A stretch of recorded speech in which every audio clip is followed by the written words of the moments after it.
Nijar ta zama mamba a kwamitin gudanarwa na Hukumar Kula da Makamashin Nukiliya ta Duniya, IAEA, matakin da ake ganin wata babbar nasara ce ta diplomasiya ga kasar da ke samar da sinadarin uranium. Matsayin ya biyo bayan zaben da aka gudanar a ranar Juma'a 19 ga watan Satumba a ƙarshen taron hukumar IAEA karo na 69 a Vienna. Kamar yadda kafar watsa labarai ta Actu Niger ta ambato hukumomin kasar suna bayyanawa a ranar Talata. Niger za ta rike wannan matsayi ne tsawon shekaru biyu, wato daga shekarar 2025 zuwa 2027. Kwamitin mai mambobi 35 na ɗaya daga cikin manyan kwamitoci da suke yanke hukunci da sa ido kan batun nukiliya, tare da amincewa da kasafin kuɗi da tsara manufofin duniya kan makamashin nukiliya. Kazalika, yanzu Nijar za ta bi sahun kasashe 34 da suka hada da Togo, da Portugal, da kuma Saudiya wajen jagorantar shawarwari kan batutuwan da suka shafi takaita yaduwar gurbatacciyar iska da samar da tsaro da kuma sarrafa shara. Tawagar Nijar, karkashin jagorancin ministan muhalli na kasar Kanar Mai Zama Abdullahi, ta samu nasarar gabatar da cancantar kasancewar kasar a cikin kwamitin, inda ta jaddada matsayinta na wadda ke samar da sinadarin uranium na tsawon lokaci da kuma burinta na yin tasiri a manufofin nukiliyar duniya.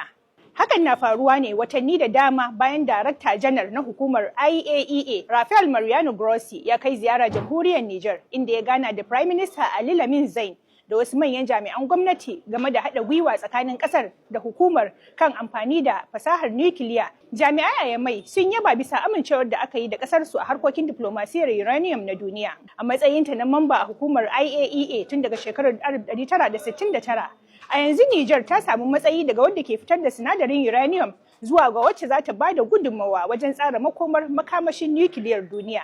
Kuma da wannan matsayi, ƙasar za ta samu damar amfani da ƙwarewarta da kuma damarmakin ƙulla ƙawance mai mahimmanci ga ƙasashen duniya, yayin da kuma a ɓangare guda take bunƙasa shirinta na makamashin nukiliya. Haka kuma samun wannan matsayi zai jaddada yunkurin Nijar na taka rawar gani sosai a sauyin samar da makamashi a duniya, inda ta sanya kanta ba kawai a matsayin mai samar da albarkatun ƙasa ba, har ma a matsayin babbar mai taka rawa a tsarin dokokin sarrafa makamashin nukiliya na duniya. Idan ba a manta ba, a wannan mako ne Nijar da Mali da kuma Burkina Faso suka sanar da ficewa daga kotun hukunta manyan laifuka ta ICC, kamar yadda ƙasashen suka bayyana a wata sanarwa ta haɗin gwiwa.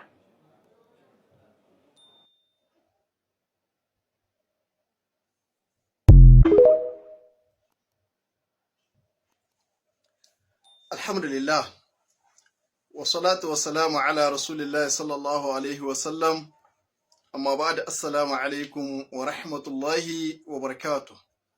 ‘Yan uwa musulmi masu albarka da suke cikin wannan shafi mai tare albarka na TikTok, ina muku fata alkhairi, ina roƙo Allah subhanahu wa ta'ala ya yi mana jagora zuwa ga ayyuka na alkhairi. Yau musibti yau samdi ce a 4 ga wata na 4 na musulunci Rabiu Thani, hijira 1447. Ya yi daidai ga watan masu amsar albashi ga hukuma 27 ga wata na 9 Septambar miladiya 2025. Alhamdulillah. Alhamdulillah alladhi bi ni'matihi tatimmu salihat.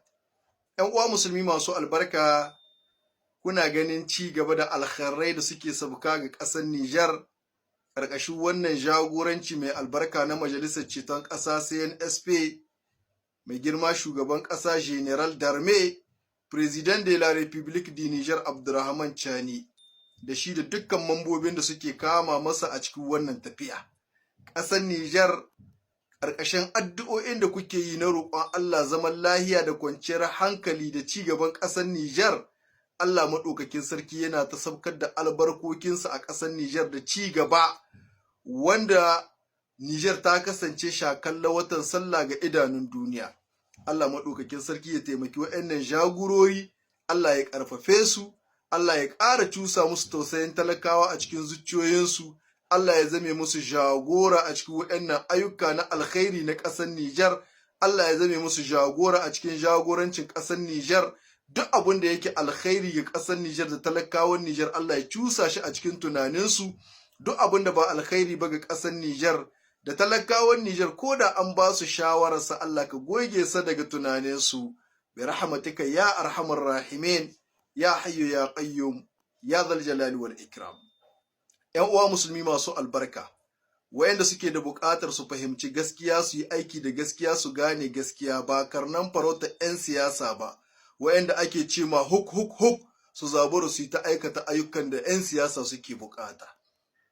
In ba ku manta ba akwai wata ƙadiyya wani bayani da ake ta yi na Nijar cewa wai za a yi taron bokaye a ƙasar Nijar. Ban so in zo da wannan magana ba, amma dalilin da yasa zan zo da ita saboda in nuna ma mutane cewa karnan farauta 'yan siyasa da uwayen gidansu har yanzu suna yaƙin al'umma ta hanyar munafunci. Wannan bidiyo da ake wanowa wanda mushrikai 'yan bori suke magungunansu,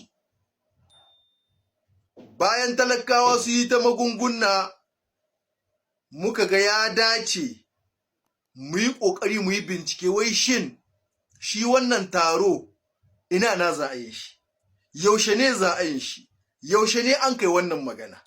Wallahi tallahi cikin binciken da muke yi na wannan bidiyo, wai sai gashi wai bidiyo ne wanda tun 2 ga wata na Janvier, yau wata 9 muke ku, to tun 2 ga watan 1 na Turawa an ka yi wannan bidiyo an ka kwaɗe shi a ina, wane wuri, cikin wace kafa ta yaɗa labarai.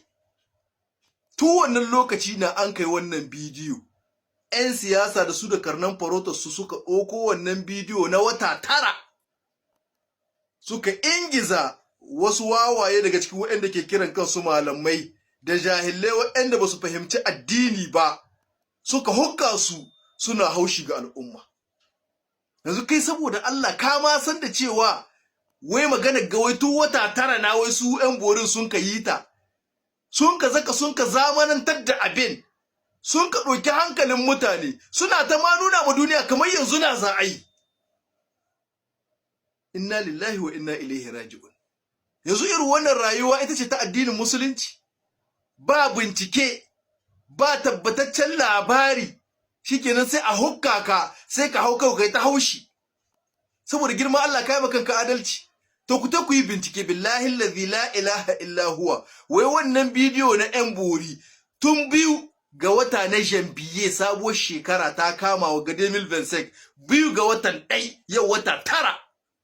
Wai da an kai watan magana. Ita sun ka ɗauko sun ka sabuntar da ita, sun ka zamanantar da ita, sun ka ja hankalin al'umma suna nuna musu yanzu gana za a tsahi za a bori cikin ƙasar Nijar. La haula wala quwwata illa billahi al-aliyyil azim.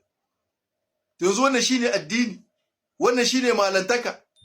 Ya Allah ya ce in ja'akum fasiqun bi naba'in fatabayyanu an tusibu qawman bi jahalatin fatusbihu ala ma fa'altum nadimin. In aka zo muku da labari ku yi bincike. Shi yaya na labari yake? Shin haka nan na yaushe ne za a yi? Babu, kawai shikenan saboda kai kana da wata manuwa cikin ranka, kana da wani guri wanda ba a cika maka wannan guri ba, kana da wata fata wanda fatarka bata cika ba, daga cikin malaman, daga cikin jahilan, daga cikin karnan farautar 'yan siyasa, har cikin malaman waɗanda ke haushi suna da guri a cikin rayukansu wanda gurin su bai cika ba. Saboda haka da an ce ga wani abu akan majalisar ceton ƙasa sai NSP sai su zaburo, dama suna bukata. Saboda mi? Saboda su gurin su bai cika ba, suna ganin ta wata hayya gurin su zai iya cika. Wallahi ba za ka taɓa cin nasara ba, ba za ka taɓa ɗaukaka ba da cin mutunci wasu bayan Allah, da ƙasƙantar da wasu bayan Allah, da ganin dole sai ka nuna ma cewa duniya cewa su wane ba su yi daidai ba, saboda mi? Saboda kai gurin ka bai cika ba.